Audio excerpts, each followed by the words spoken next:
Okay then, it is time to return to Team of the Week. Oh boy, it's been so long since I've done a Team of the Week. Like, so long. What, 6 months? My goodness me, it feels good to be back. And it's going to be a spicy comment section because, well, it's Team of the Week and everyone has their opinions, am I right? So, it's been an interesting week. Not seen every single team in action, notably people like London and Paris and Hangzhou and NYXL have not been around, amongst others, obviously Boston and Washington. So, you know, we didn't have the whole player pool to choose from, but we have seen lots of pop-off plays, so it's not going to hinder us too much. I had 4 people that kind of slotted straight into this Team of the Week, and then I had 2 slots that were kind of, ugh, who do I pick here? So, this is, again, I will always reiterate this because I know you comments like to be spicy.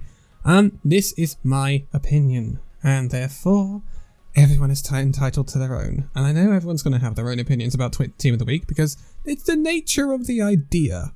Everyone has their own Team of the Week, and I just tend to put mine in a video and talk about it, and leave myself to the mercy of the comments section. Hi, comments section. Shout out to the comments section, how you doing? Let's get on with this then. So, first of all, we will start off with our supports as we always do. We're going to start off with a flex support this time around. This was not too much of a debate for me because here I want to put Monk. Monk sort of came out of nowhere. He was a late signing for the Chengdu Hunters in this off-season that has just gone. They originally signed 1987, or Farway 1987, from Team CC, one of the most promising up-and-coming flex supports from China. But there was a lot of rumours going around that he was feeding in scrims, and it turns out that Monk started for Chengdu Hunters this weekend, and their decision was very well justified. Well done, Rui over at the Chengdu Hunters, because Monk did very well this weekend. He exceeded all of my expectations, to be quite honest with you. Massively exceeded expectations. I don't think anyone will deny that. So, Monk was actually just really on point. He was a massive part of the Chengdu Hunters that beat Shanghai Dragons. I'll get there in a minute.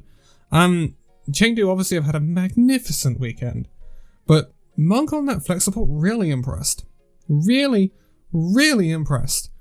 He was outdoing Izayaki a lot against Shanghai Dragons. That's no easy feat. Izayaki is still rated as one of the best flex supports in the league. It may have been an off day for Izayaki, but he still held his own nonetheless. Monk also popped off against the Immortals Valiant, because we don't say the other thing anymore, because they don't represent that place.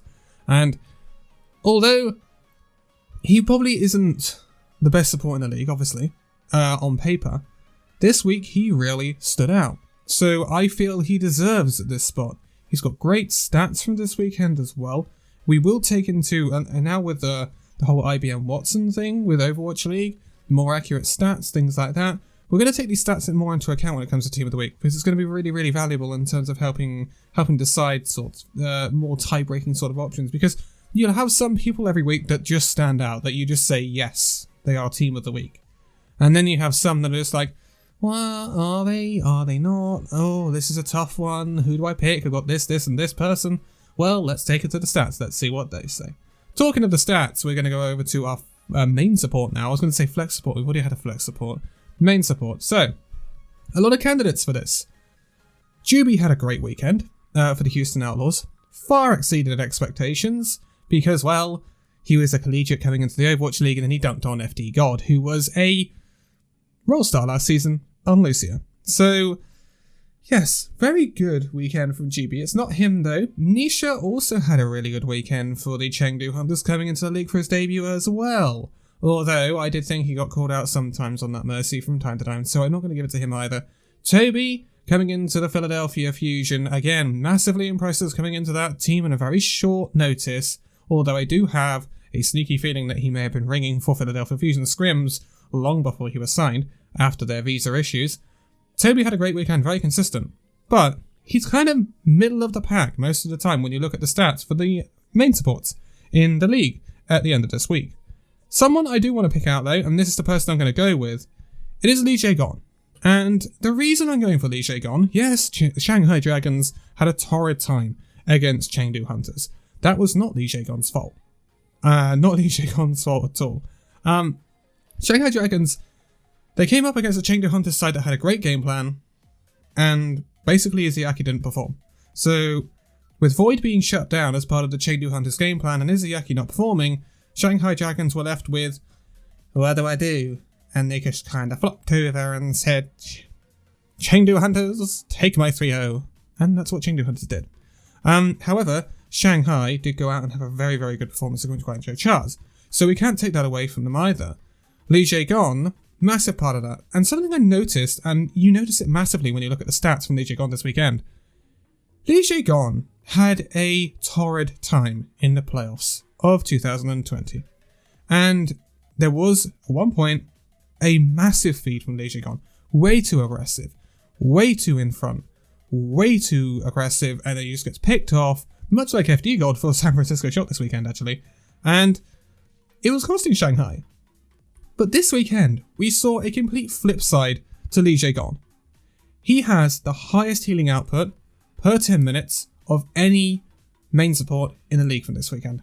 Any main support, the only person to break the 10k barrier for a main support. Incredible. Incredible. Then we also see that he's actually very low down on the damage stats. That's incredible. That's incredible for Leejaegon, isn't it? To be honest. Considering what sort of player he is. Very low down on the damage stats. The person who actually topped the damage stats was FD God. And yeah, he fed his brains out. Because FD God, yeah, it was very, very rough. And when you transfer that, when you look at Leejaegon, his death rate per 10 minutes was also quite low. And the difference between someone like FD God and Leejaegon right now, their deaths are fairly even, but it was when the deaths come, right? Very often Leejaegon was dying at the end of a fight when Shanghai Dragons had lost it. Whereas very often, for San Francisco Shock, and I'm taking this obviously as an isolated comparison, FD God was dying as the first pick, which is really, really bad. Really bad in a fight. And it makes a massive difference to how those fights will turn out. So, when you look at Leejaegon, he's been fragging less. His eliminations are quite low. His final blows are quite low for 10 minutes. But he is staying alive and he is healing massively. Massively, massively, massively. That is a massive change in Leejaegon's playstyle. And it worked very well for the Shanghai Dragons this weekend. Didn't get them the 2 wins that they wanted, obviously. But I still don't think that loss against the Jjanggu Hunters was down to Leejaegon.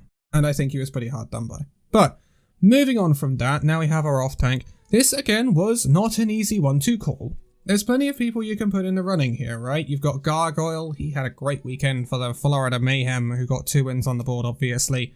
Then you have Choi Hyobin, up and down for the Shock this weekend, but Choi was fairly consistent, can't argue with that. Elsa really stepped up for the Jjanggu Hunters. A lot of questions coming into the season about Elsa, but if Elsa can maintain those performances over the entire season, Jjanggu Hunters will do very well. Piggy, obviously good for the Houston Outlaws. Not the best around this weekend, but also very good. I am going to go for Michelle of the Toronto Defiant, though. And reason being, Michelle actually popped off big time for Toronto Defiant. Toronto Defiant were taken very close against Atlanta Reign. And they did drop a map against the Toronto Defiant. Again, they dropped the map against themselves. Interesting. Well, they kind of did, because they kind of threw against the Vancouver Titans. That one map they lost, they subbed in Beast. It wasn't Michelle's fault, is what I'm trying to say. And Michelle, he looks good. He looks like he's been grinding. He looks like he's coming to the season with a new mentality. He's coming to this season saying, yeah, Seoul Dynasty benched me for a main tank. I am not having that again. I'm going to show what I'm worth. I'm going to show how good I am. And he's done that this weekend. He was all over the place, causing so many issues. His final blows per 10 minutes are 9.2. The next best is Elsa at 6.6. That's insane. That's like carry numbers for off-tanks. And he's also topping the eliminations per 10 minutes, which is fantastic. Like, Michelle really needs to step up and be a really good off-tank for Toronto Defiant this season if Toronto Defiant want to get anywhere. Now you can couple with this, with the thing that, oh well, he was getting loads of damage in, right? He was getting a load of final blows in, load of eliminations in, but was he feeding his brains out to get them? Well, actually, no. Because he had the second least deaths per 10 minutes. Again, only superseded by Elsa. That is Void levels. Very interesting. Michelle really stepped up this weekend. Massive player. And a lot of questions we had going into this season about Michelle for the Toronto Defiant. Would Michelle be the letdown for the Toronto Defiant? That is not the case. Without a doubt, not the case. Michelle had a fantastic weekend, and I think he really deserves this spot on Team of the Week. But now we're going to move on to our more clear-cut choices. Now we're moving to the main tank. The main tank for me was Jjanggu. Jjanggu, I had so many questions about Jjanggu coming into this. Would he be able to keep up with the rest of the tanks in the league? Would he be able to go toe-to-toe with some of the best? Would he be able to pull the Houston Outlaws forward and make them competitive? And my goodness me, Jjanggu did that. Jjanggu MTD'd super. He looked fantastic in both matches, MTDing not only super but fearless as well. Jjanggu held his very own with the best. He went toe-to-toe with Super's Reinhardt and said, no, you are not having your own way. This is my playground. And I love that. That is a massive indication of the power, possibly, of the Houston Outlaws this season. They've got a great tank line. The tank line is proving its worth against two really great teams this weekend. You can say Dallas have got hitscan issues. Yeah, of course they have. But they're still a great team. But they've gone up to the current champions. Even though maybe it was an off day slightly for the current champions. They went up to them and they said, no, you're not going to get it your own way. We are going to draw this out. We are going to make sure we get the win here.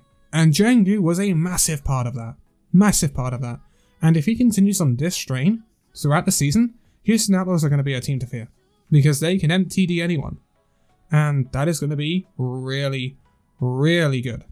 So, Jjanggu, I think, thoroughly deserves this main tank spot on the Team of the Week for the Week 1. Pog. Good job, Jjanggu. Moving on then, DPS time. This wasn't too much of a debate for me, really. So we're going to talk about the mainstay Tracer player, because that's basically what a lot of what we've seen this weekend. Tracer. So, Tracer. We have seen quite a few people pop off in the Tracer role that we did not expect to do so well. And one of these is Sparkle. He's not going to be in on this. Sparkle had a really good time on the Tracer, which was unexpected, although we had heard that he was grinding in the off-season, so we should have kind of expected improvements.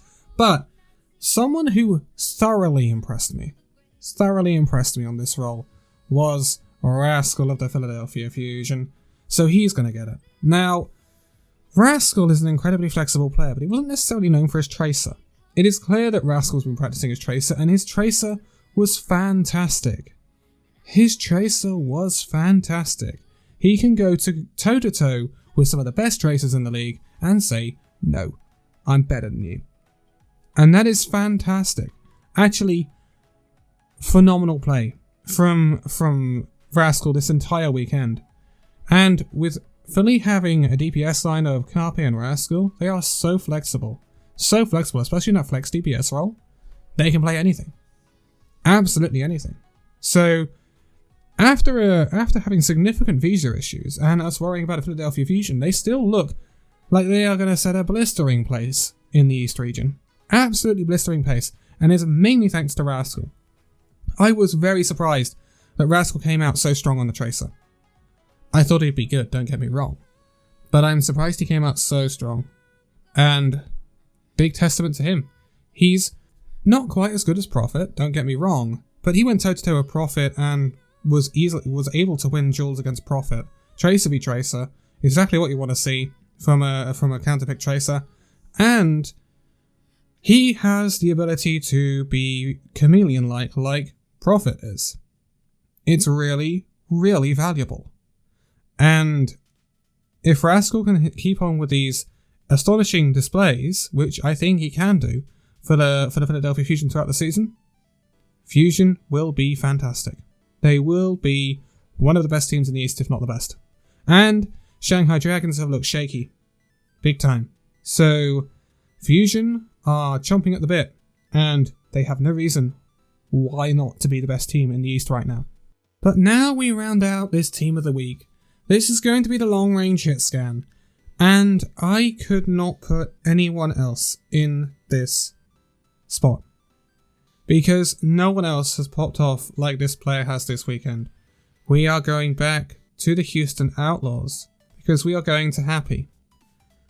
Happy is very happy. Happy had a very good weekend. I think everyone knows that. He tore the San Francisco Shock apart, and he tore Dallas apart as well. Happy is out here registering 4Ks, 5Ks on repeat against top opposition. He looks like he is in the form of his life. He looked like an MVP candidate this weekend. That's without a doubt. And the thing is, he wasn't just one chicken McCree. He was McCree, Hanzo, whatever you ask Happy to play long range like that, especially his Hanzo. His Hanzo was nutty. Like mega nutty. Loved his Hanzo this weekend.